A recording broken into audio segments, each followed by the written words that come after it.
You're watching Tri Vibes TV. Welcome to another weekly training video where I'm here to talk through all of the training I'm doing to prepare for Ironman Texas coming up in less than 2 weeks.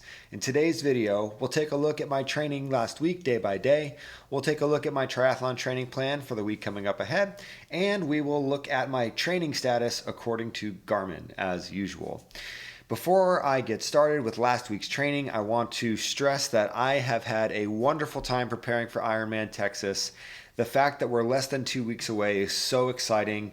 There's a lot of hype for this race being built up because there are like 100 professional triathletes on the start list. I think I saw more than 80 men and more than 30 women on this pro start list. I'm so excited. I mean, I don't really need to start dropping names, but everybody who's anybody in the Ironman triathlon world is racing at Ironman Texas. And so to know that I'm going to be a part of that if everything continues, I'm really, really excited about it. It feels really great. I'm also really enjoying the Ironman excitement that I'm feeling from other athletes that I'm meeting out and about here. I went to the lake last week and did a swim, ran into a handful of really passionate, really nice, motivated other Ironman training type people, a couple triathletes getting ready for some other goals that aren't Ironman, but either way, just so many people excited to be doing open water swimming out at the lake this time of year, and I just love all of the Ironman in the air, if you will. So that being said, let's dive into last week's training. We'll take a look, get you caught up. Big highlight this week, spoiler alert, I had my longest training run yet, and I think it went really well. But that was on Saturday, so let's go all the way back to Monday. So let's take a look at last week's training using the TriSchedule app. TriSchedule is the sponsor of today's video. It's a powerful training platform for swim, bike, run, strength training, everything a triathlete needs. The app is still brand new, really building a user base as we speak. And one of the exciting new features that they just added is the ability to actually use your phone to track and record an activity. I think this is actually really cool because from an accessibility standpoint, you don't necessarily need to have a separate fitness device like an Apple Watch or a Garmin to use the TriSchedule app at this point. Let's say one of your devices dies or you simply don't have one, you can actually use the app itself to record activities and track them, which I think is a really awesome feature and really glad that they were able to add that to the app. So last week's training, I cannot believe I'm sitting here less than 2 weeks away from this race.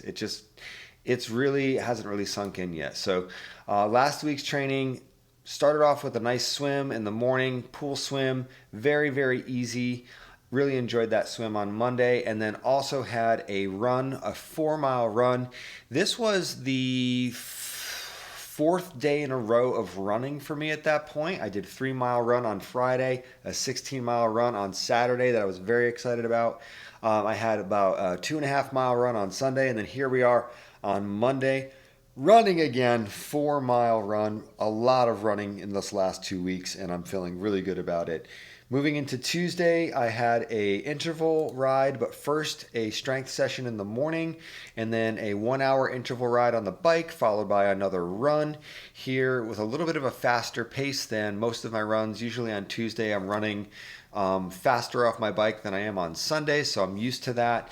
And the interval ride that I did on Tuesday was a monster. It was a grand total of 30-second sprints, and I was targeting about 370 watts on all 30, so it's 30 seconds at 370, 30 seconds at 210 for recovery. I did that broken down into 6 sets of 5 and streamed it live on YouTube with my heart rate shooting up into the 180s. It was a very, very challenging and fun interval ride, and I really love getting my heart rate up on Tuesdays. And I also really enjoy doing my strength training in the morning before getting my heart rate up. It's a really good training day. Good run off the bike as well. Moving on to Wednesday, interval run. Went out and did a 3x1 mile set, 1 mile at quote unquote marathon pace. I was shooting for around 7:45 per mile. So the first one I hit 7:46, the second one 7:46, third one 7:42. Heart rate staying pretty under control as well. Average heart rate on the, 147 for the first one, 144 for that second one. I love it. And just over 150 on the last one, fastest one. Good run on Wednesday. And the final day in my streak of running. So this was really good prep to get me ready for the 19-mile run that I had on Saturday. I feel like my coach really was deliberate, getting me running boom, boom, boom, boom, boom, almost every day, getting my body ready to run that super long training run. And it worked out really well. I'm still not there yet. I can't wait to talk about my run. Well, on Thursday, I had an hour 40 easy ride, and I had a bit of an epiphany. Basically, I did about an hour of it riding around in circles like I usually do. I love riding around in circles on my tri-bike at this park nearby. It's about a little more than a half-mile loop. If the wind is blowing, you get the wind shifting as you're going around. You get to change directions. You get to shift your gears. It's a really engaging way to do an active recovery ride. However, I had to jet back home, meet up with some family that needed me to meet up with them, and then I had the brilliant idea, what if I just got on a different bike and did the remaining 40 minutes of my ride on a different bike? So I actually went across the street and did some riding on like more of a gravel bike and split that ride up into two different rides, and I used the same bike computer. So yeah, that was fun. And also I had my strength training session on Thursday. So really fun bike ride and really good strength training session on Thursday. Friday, definitely a fun training day. Anytime I get to go jump in a lake with my friends and fellow athletes, people I might be coaching, I love it. It's really fun to go do open water swims, especially with other people. And so went out to the lake on Friday morning. I mentioned I met a couple other athletes there. The last two times I've gone, I've met like 5 or 6 people. I think I actually got a new subscriber or two from those conversations. So if you are watching this and I met you at Twin Lake RV, shout out. You're awesome. Really appreciate the subscribe.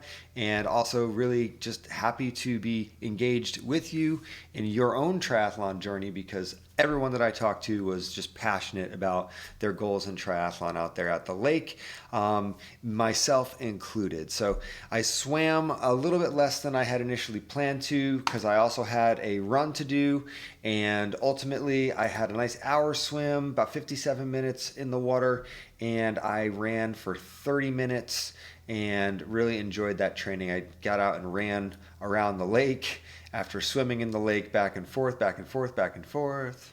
And then when I went and ran around and did some high fives with my friends, it was a really enjoyable day. So finally, let's move on to the meat and potatoes last week, the 19-mile run on my plan. I am so thrilled with this one. Every single Ironman that I've trained for 3 Ironmans, and every single time I've trained for an Ironman, there's these key run sessions, right? Like the longest run. And those are always some of the spookiest things for me to look at on the training plan down the road. And I think it's because I really enjoy running, but up to this point, I'm 40 years old. I really haven't had a lot of experience doing runs that are longer than, say, 90 minutes, 2 hours. Anything beyond that is a little bit of a discomfort zone, a little bit of an unknown for me. Honestly, it's something that I'm really, really excited to feel like I've grown with, because this time around, I looked at that longest training run. It was 19 miles, and I had hope. I was like, you know what? By the time I get there, I'll be ready.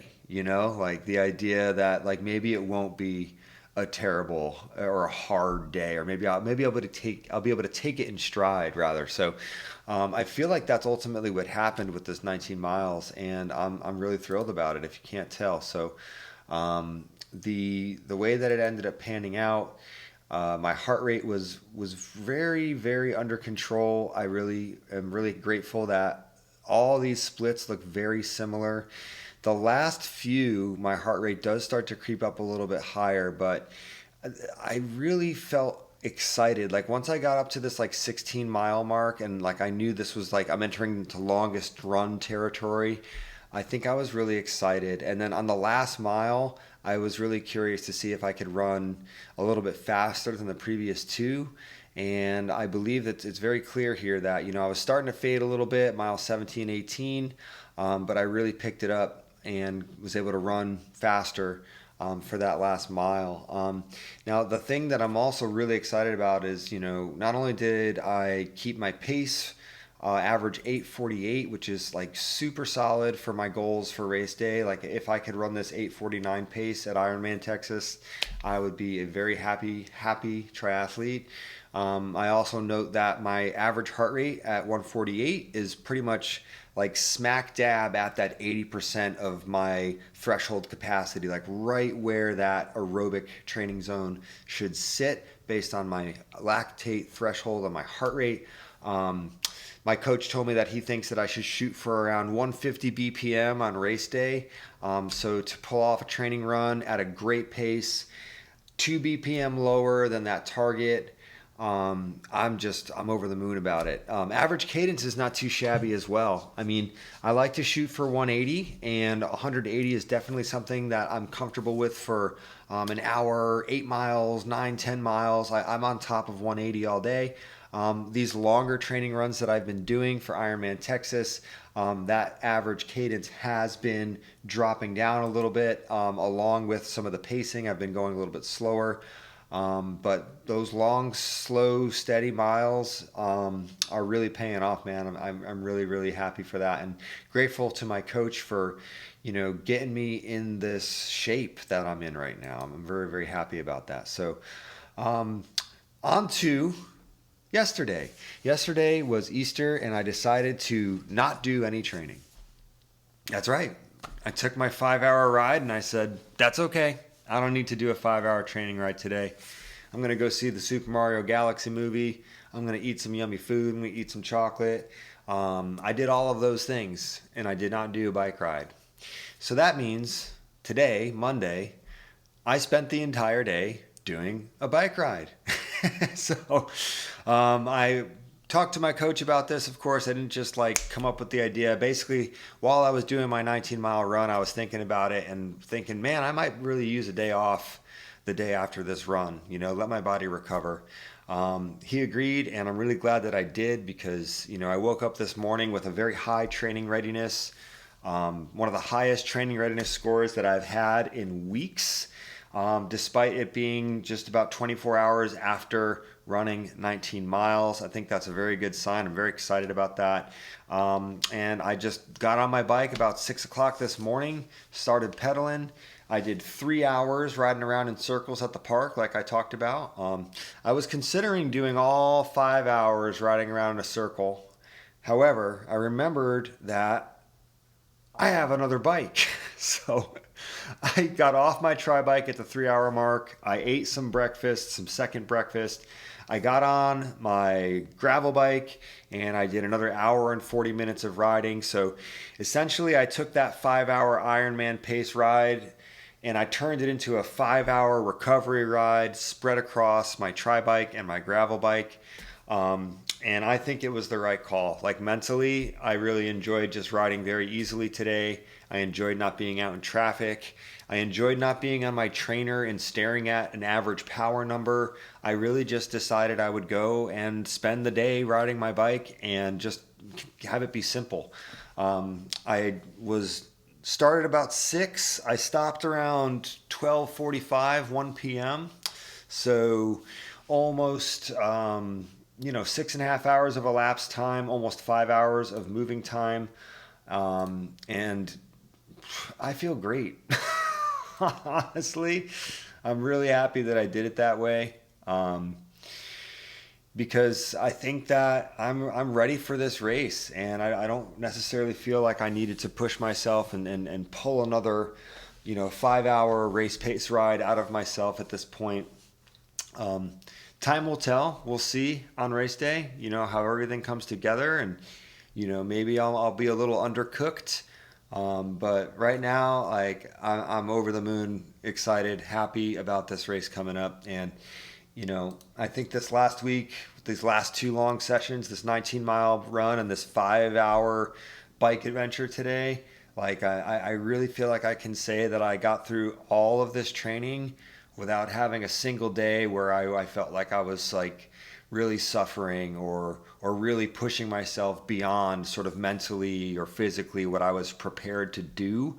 Um, and that's a really good feeling. Like not throwing shade at myself for struggling a little bit more in my last two previous Ironman builds. I think that's just sort of natural to sort of progress and sort of own the struggle a little bit better each time. But I can definitely feel that, and I think that all I can really say is I've been consistent. I've got a great coaching team, and I have a lot of really good support from so many different places, including from right here on the screen here, through the comment section, through the likes and the views here on this channel. So thank you for all your help.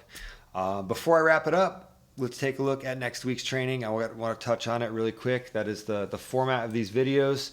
And I've said enough. I've waxed poetic enough here about where I'm at right now. So tomorrow I have typical Tuesday. I got some strength training in the morning, an interval ride, and a brick run. Pretty normal. Wednesday I have a interval run. Again, pretty normal, pretty routine. But things start to change on Thursday. Usually I've got about an hour to ride on Thursday, but now I've got 40 minutes. Definitely noticed that. On Friday, I basically have a day off on Friday. On Saturday, I have a 6-mile run. This is coming off a 19 and a 16, a 6-mile run.